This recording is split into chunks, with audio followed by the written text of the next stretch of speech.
Okay, the first command we're going to talk about is overkill. So you get a drawing from a client or somebody you work with, and they send you all this line work.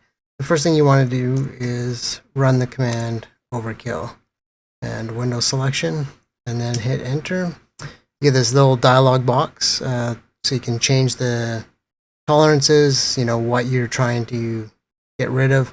I just leave it as the default and hit OK.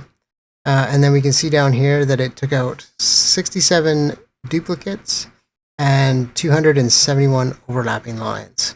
So then you can go ahead and save the work, and now you have a model or a drawing that is much lighter and cleaner to work with.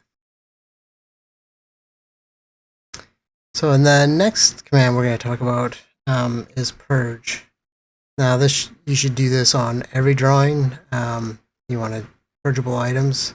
So you can see there's some blocks we can get rid of, some dim styles, and some layers. And this is why it's important to have a good template that has all your layers listed on it, all your dimension styles, text, anything that if it's not in the drawing and you purge, you still can keep it, right?